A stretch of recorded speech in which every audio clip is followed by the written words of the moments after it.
എല്ലാവർക്കും നമസ്കാരം. പൊതുവെ ഈ അമേരിക്കൻ മാധ്യമങ്ങളുടെ പ്രധാന ലക്ഷ്യങ്ങൾ ഒരു ഹബീൻ വാൾ പോലെയാണ്. എല്ലായ്പ്പോഴും നമുക്ക് പാശ്ചാത്യ കോണിൽ നിന്നുള്ള ഓരോ വാർത്തകളും വിവരങ്ങളും അവരുടേതായ വീക്ഷണത്തിൽ ലഭിക്കുമ്പോൾ അതിലെത്രമാത്രം സത്യമുണ്ട് എന്ന കാര്യം ചിന്തനീയമാണ്. ഇവിടെ ഈ പാശ്ചാത്യ ലോകത്ത് കാര്യങ്ങളുടെ വിശദാംശങ്ങൾ ലോകത്തോട് സംവദിക്കുന്ന പ്രധാന വാർത്താ മാധ്യമ ഏജൻസികളാണ് APFBയും റോയിറ്റേഴ്സും. അവിടെ നിന്ന് വരുന്ന വാർത്തകൾ പോലും കൃത്യമാണോ എന്ന് ഉറപ്പുവരുത്തേണ്ട ഒരു കാലഘട്ടം കൂടിയാണിത്. വളരെയധികം അതെല്ലാം ശ്രദ്ധിക്കേണ്ടതുണ്ട്.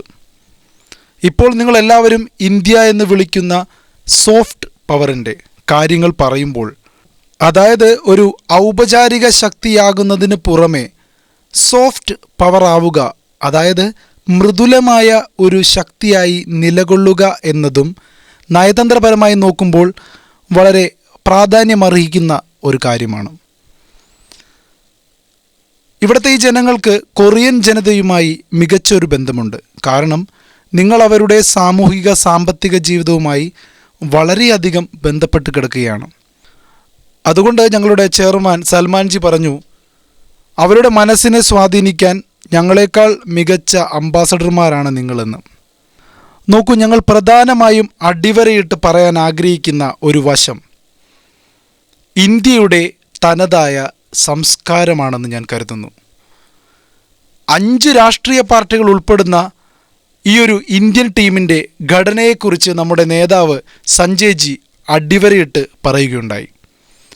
ഇതിൽ 3 രാഷ്ട്രീയ പാർട്ടികൾ പ്രതിപക്ഷ പാർട്ടികളാണ് എന്നോർക്കണം. 2 പാർട്ടികൾ മാത്രമാണ് ഭരണകക്ഷികൾ.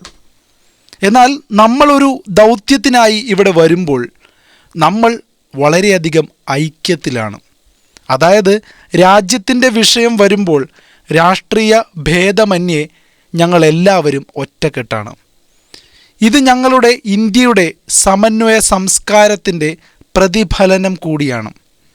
നാനാത്വത്തിൽ ഏകത്വം. അത്രയും സമ്പന്നമായ വൈവിധ്യങ്ങളുടെ നാടാണ് ഞങ്ങളുടെ ഇന്ത്യ. ഇവിടെ ഈ ഒരു ഒത്തുചേരലിൽ പോലും എനിക്കൊരു മലയാളിയെയും ഒരു സർദാർജിയെയും ഒരു തമിഴനെയും കാണാൻ സാധിച്ചു. അതാണ് ഇന്ത്യ എന്ന് വിളിക്കപ്പെടുന്ന മഹത്തായ ഞങ്ങളുടെ രാജ്യത്തിൻ്റെ സാംസ്കാരിക വൈവിധ്യങ്ങളുടെ സമ്പന്നത, ഐക്യം. രാജ്യത്തിൻ്റേതായ ഒരു ദൗത്യം വരുന്ന നേരം എല്ലാവരും ആ പല വൈവിധ്യങ്ങളിൽ നിന്ന് ഒരുമയോടെ ഒറ്റക്കെട്ടായിക്കൊണ്ട് പോരാടുക തന്നെ ചെയ്യും. അതിന് കാരണം ഞങ്ങൾക്ക് മതേതരവും ജനാധിപത്യപരവുമായ മികച്ച ഒരു ഭരണഘടനയുള്ളതുകൊണ്ടാണ്. പക്ഷേ പാകിസ്ഥാനിൽ അങ്ങനെയല്ല. അവിടെ ഒരു തിയോക്രാറ്റിക് ഭരണകൂടമാണ്. അതായത് മതത്തിൻ്റെ പേരിലുള്ള അതോറിറ്റികളും സംഘടനകളും ഒക്കെ ഭരണം കൈയാളുന്ന ഒരു സമൂഹം. അതിൻ്റെ ജനനം തന്നെ ഒരു മതത്തിൻ്റെ അടിസ്ഥാനം ഉൾക്കൊണ്ടാണ്. അതിൻ്റെ അഭിവൃദ്ധിയായി പുറത്തുവിടുന്നത് വെറുപ്പിൻ്റെ രാഷ്ട്രീയവും അന്ധമായ മതഭ്രാന്തുമൊക്കെയാണ്.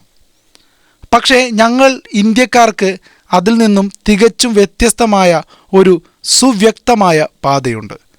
അതുകൊണ്ട് തന്നെ ഇന്ത്യൻ സങ്കല്പങ്ങളും നയങ്ങളും പാകിസ്ഥാനുമായി ഒട്ടും ഒത്തുചേരാത്ത വിധം വ്യത്യസ്തമാണ്.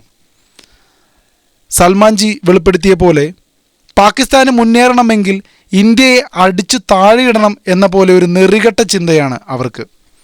അതെല്ലാം ലോകം വ്യക്തമായി മനസ്സിലാക്കണം. ഈ വിധം വെറുപ്പിൻ്റെ മതഭ്രാന്തിൻ്റെ രാഷ്ട്രീയം ലോകത്തിന് തന്നെ അപകടമായി ഭവിക്കുമെന്ന സാഹചര്യത്തിൽ ലോക സമൂഹം ഇത്തരം പ്രവണതകളോട് യോജിക്കാതെ സ്നേഹ സൗഹാർദ്ദ നയങ്ങൾക്ക് യോജിപ്പ് നൽകേണ്ട സമയമാണിത്. ലോകം കേൾക്കുന്ന ചില പ്രൊപ്പഗണ്ട മാധ്യമങ്ങൾ തോന്നിയതുപോലെ എന്തു പറഞ്ഞാലും സത്യത്തിൻ്റെ വശങ്ങൾ തിരിച്ചറിഞ്ഞ് അതിനെ കൂടുതൽ പേരിലേക്ക് എത്തിച്ചുകൊണ്ട് നല്ലൊരു ആശയവിനിമയം സാധ്യമാക്കാനാണ് ഞങ്ങളുടെ ഈ ഒരു ദൗത്യം പോലും. ഇന്ത്യയുടെ ഈ ദൗത്യം നിങ്ങളേവരും അതിൻ്റെ യഥാർത്ഥ അർത്ഥത്തിൽ തന്നെ ഉൾക്കൊള്ളുമെന്ന പ്രതീക്ഷ ഞങ്ങൾക്കുണ്ട്. ഞങ്ങളുടെ ഈ സന്ദർശനത്തിന് ശേഷം നിങ്ങൾ ഏവരും ലോകത്തോട് ഇന്ത്യയുടെ അന്തസത്ത കൃത്യമായി കള്ളങ്ങളില്ലാതെ പ്രചരിപ്പിക്കുമെന്ന് ഞങ്ങൾക്കുറപ്പുണ്ട്. പാകിസ്ഥാൻ്റെ കള്ളങ്ങൾക്ക് പ്രചാരം നൽകുന്ന മാധ്യമ അധർമ്മങ്ങളെ ചോദ്യം ചെയ്തുകൊണ്ട് ലോകം സത്യത്തിൻ്റെ അടിസ്ഥാനത്തിൽ മുന്നോട്ട് പോകേണ്ട മികച്ച സമയം കൂടിയാണിത്. എല്ലാവർക്കും നന്ദി. ഓപ്പറേഷൻ സിന്ദൂർ സംബന്ധിച്ച് വിശദീകരിക്കുന്നതിനായുള്ള ഇന്ത്യൻ നയതന്ത്ര ദൗത്യ സംഘത്തിന്റെ ഭാഗമായി ആദ്യം ജപ്പാനിലെത്തിയ ജോൺ ബ്രിട്ടാസ് MP ടോക്കിയോയിൽ ഇന്ത്യൻ പ്രവാസികളുമായി എംബസിയിൽ ആശയവിനിമയം നടത്തിയ ശേഷം സിയോളിലേക്ക് പുറപ്പെട്ട് അവിടെ വെച്ച് നടത്തിയ പ്രസംഗത്തിന്റെ മലയാളം പരിഭാഷയാണ് നിങ്ങളിപ്പോൾ കേട്ടത്. ഇന്ത്യയുമായി ബന്ധപ്പെട്ടും ഓപ്പറേഷൻ സിന്ദൂറുമായി ബന്ധപ്പെട്ടും പാകിസ്ഥാൻ അടക്കം നടത്തുന്ന പൊള്ളത്തരങ്ങൾ പൊളിച്ച് കയ്യിൽ കൊടുക്കാൻ വേണ്ടി ഇന്ത്യ വിവിധ നയതന്ത്ര സംഘത്തെ പല ദിക്കുകളിലേക്കായി അയച്ചിരുന്നു. അക്കൂട്ടത്തിൽ ജോൺ ബ്രിട്ടാസ് MPയുടെ സംഘവും വളരെ സജീവമായി ഇപ്പോൾ പ്രചാരം നടത്തിവരികയാണ്. സിയോളിൽ വെച്ച് നടന്ന ജോൺ ബ്രിട്ടാസിന്റെ ഈ ഒരു ആശയവിനിമയം പാകിസ്ഥാൻ അനുഭാവം കാണിക്കുന്ന പാശ്ചാത്യ മീഡിയകളുടെ ഇരട്ടത്താപ്പിനെ, പ്രത്യേകിച്ച് അമേരിക്ക കേന്ദ്രീകൃതമായി പ്രവർത്തിക്കുന്ന ചില മീഡിയകളുടെ ഇരട്ടത്താപ്പിനെ എടുത്തു കാണിക്കുന്നതായിരുന്നു. വളരെ കൃത്യവും വ്യക്തവുമായ വാർത്തകൾ ജനങ്ങളിലേക്ക് എത്തിക്കാൻ പ്രതിജ്ഞാബദ്ധരായവർ തന്നെ ഇത്തരത്തിൽ കൂലിവേല ചെയ്യുന്നതിനെ ജോൺ ബ്രിട്ടാസ് പരോക്ഷമായി പരിഹസിച്ചു. വളരെ ചുരുങ്ങിയ വാക്കുകളിലാണെങ്കിൽ പോലും ഇന്ത്യയുടെ യാഥാർത്ഥ്യങ്ങളെ, ഇന്ത്യയുടെ മഹത്വത്തെ ജോൺ ബ്രിട്ടാസ് ലോകത്തിനു മുന്നിൽ അവതരിപ്പിക്കുകയും ചെയ്തു. ഈ പ്രസംഗത്തിന് ശേഷം ഒരുപാട് അഭിനന്ദനങ്ങളാണ് ജോൺ ബ്രിട്ടാസിനെ തേടി നമ്മുടെ രാജ്യത്തു നിന്നും പുറത്തുനിന്നും എത്തുന്നത്.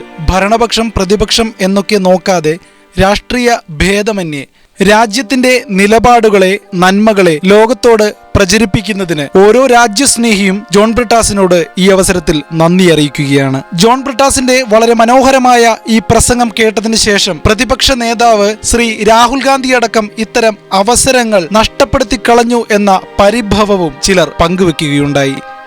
ഒരു മാധ്യമ പ്രവർത്തകൻ കൂടിയായിരുന്നതിനാലാകണം ജോൺ ബ്രിട്ടാസ് MPയുടെ വാക്കുകൾ ഹൈലി ഇന്റലക്ച്വൽ ആയിട്ടുള്ള ആളുകൾക്ക് പോലും നന്നേ ബോധിച്ചിട്ടുണ്ട്. ഭരണകക്ഷി എതിർകക്ഷി എന്നൊക്കെ നോക്കാതെ ലോകത്തിന്റെ പല കോണുകളിലേക്ക് ഇന്ത്യയുടെ യാഥാർത്ഥ്യങ്ങൾ വിളിച്ചു പറയാൻ പല സംഘങ്ങളെ അയച്ച ഈ ഒരു മിഷൻ ഓർഗനൈസ് ചെയ്ത ശ്രീമാൻ നരേന്ദ്രമോദിക്കും ഈ അവസരത്തിൽ ബഹുഭൂരിപക്ഷം വരുന്ന പൗരന്മാർ നന്ദി പറയുകയാണ്.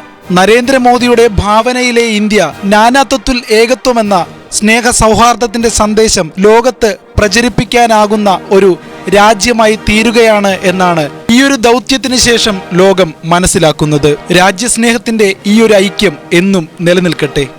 ജയ് ഹിന്ദ്.